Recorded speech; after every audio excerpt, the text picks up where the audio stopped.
What will people think? If we think this too, what will people think? What will people think? That one question destroyed her confidence. This is not a story about fighting people. It's a story about stopping them from controlling your life. A story about shyness, fear, and the moment a girl finally chose herself. Once upon a time, in a quiet American town where schools were loud but hearts often went unheard, there lived a teenage girl named Lily. She was 16, soft-spoken, kind, and deeply insecure. Lily tried hard to fit in. She laughed when others laughed, stayed quiet when they mocked her, and always put others before herself. At school, some girls bullied her for being too sensitive, and some boys ignored her like she didn't exist. Every insult felt small on the outside, but inside they piled up like heavy stones.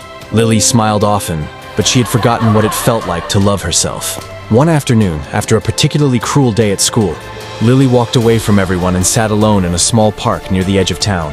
Her phone buzzed with messages she didn't want to read.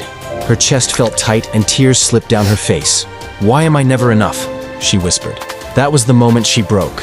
Not loudly, not dramatically, but quietly. As she sat there shaking, she noticed an old man approaching slowly. He wore simple clothes, had calm eyes, and carried a peaceful presence. He sat beside her without asking anything, as if he already knew her pain. After a long silence, the old man spoke gently. "You are tired," he said. Lily nodded, wiping her tears.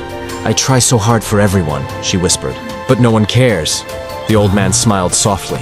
"That is because you are loving everyone, except yourself." Lily looked at him confused. He continued, "You cannot pour love into others from an empty heart. Self-love is not selfish. It is survival." His words felt simple, but they hit deep. For the first time, Lily realized she had been begging for validation instead of giving herself respect. If this emotional story is touching your heart and helping you learn English through powerful life lessons, subscribe to English Story Academy for emotional, interesting, and unforgettable motivational stories. Before Lily could say anything more, the old man stood up. "Love yourself first," he said. "The world will follow." Then he walked away, disappearing into the crowd. Lily sat there in silence, replaying his words. That night, something changed. She didn't post sad quotes. She didn't cry endlessly. She wrote one sentence in her notebook.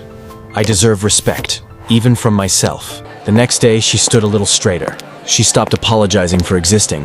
When someone mocked her, she didn't react. Not because she was weak, but because she was done explaining her worth. Days turned into weeks. Lily focused on herself. She studied harder, exercised lightly, and spent time alone learning who she really was. She stopped chasing approval. Slowly, her confidence grew. Not loud, not arrogant, but steady. Teachers noticed her participation. Friends noticed her calm energy. Even the bullies lost interest, because Lily no longer fed their cruelty with her pain. Loving herself didn't make life perfect, but it made her stronger. For the first time, Lily felt proud of the girl she saw in the mirror. Months later, Lily returned to the same park, sitting on the same bench. The pain was gone, not because life was easy, but because she had learned her value. She smiled quietly, remembering the old man's words. She never saw him again, but she carried his lesson forever. Lily didn't change the world that day. She changed herself, and that was enough. Because the moment she chose self-love, she stopped being broken. Moral of the story: you cannot heal while hating yourself. Love yourself first, and everything else will follow. If this story inspired you, subscribe to English Story Academy for emotional, motivational stories that help you learn English and grow stronger every day.